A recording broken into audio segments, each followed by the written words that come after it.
कैसे हुई प्रभु श्री राम की मृत्यु। नमस्कार दोस्तों। कहा जाता है कि जिसने धरती पर जन्म लिया है उसकी एक दिन मृत्यु भी निश्चित है। ऐसा ही कुछ भगवान श्री राम के साथ भी हुआ था।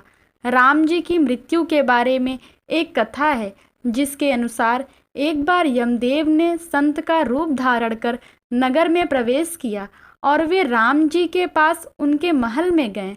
संत वेश धारण किए हुए यमदेव ने श्री राम से कहा कि हम दोनों के बीच की वार्ता गुप्त रहेगी। वे राम से एकांत में बात करना चाहते थे। यमराज जी ने राम जी के सामने यह शर्त रखी कि यदि हमारे वार्तालाप करते समय हमारे बीच कोई आया तो द्वारपाल को मृत्युदंड मिलेगा। राम ने वचन दे दिया, लेकिन उस समय हनुमान जी वहां उपस्थित नहीं थे, जिसके कारण लक्ष्मण जी को द्वारपाल बनाकर खड़ा किया गया। जिसके बाद यमदेव अपने असली रूप में आ गए और राम जी से कहा, प्रभु अब आपको अपने लोक लौटना होगा। धरती लोक पर आपका जीवन पूर्ण हो चुका है। अभी वार्तालाप चल ही रही थी, ऋषि दुर्वासा वहां पधारे और लक्ष्मण से द्वार के भीतर जाने की हट करने लगे। उन्होंने लक्ष्मण से कहा कि यदि वे उन्हें अंदर नहीं जाने देंगे तो वे श्री राम को श्राप दे देंगे। लक्ष्मण जी दुर्वासा के क्रोध से भली भांति परिचित थे। वे अब दुविधा में आ गए।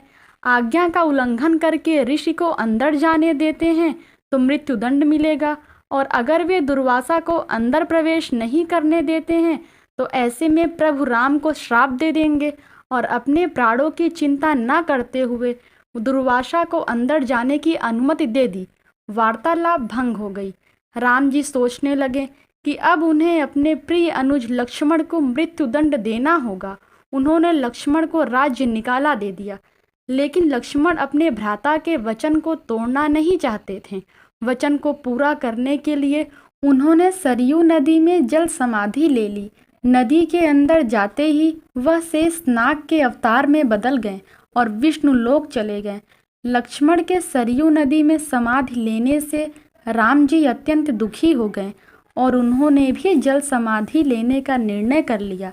माना जाता है कि जब राम जी ने सरयू नदी में जल समाधि ली तो उस समय हनुमान, जामवंत, सुग्रीव, भरत, शत्रुघ्न आदि सभी लोग उनके साथ वहीं पर उपस्थित थे। श्री राम जी ने सरयू नदी के अंदर समाने के पश्चात नदी के भीतर से भगवान विष्णु प्रकट हुए और उन्होंने अपने भक्तों को दर्शन दिया। इस प्रकार से राम जी ने अपना स्थूल रूप त्याग दिया और अपने वास्तविक स्वरूप अर्थात विष्णु जी का रूप धारण किया और राम जी ने वैकुंठ धाम की ओर प्रस्थान किया। धन्यवाद दोस्तों। वीडियो पसंद आई हो तो चैनल को लाइक और सब्सक्राइब करें तथा कमेंट बॉक्स में अपनी राय अवश्य दें। Thank you.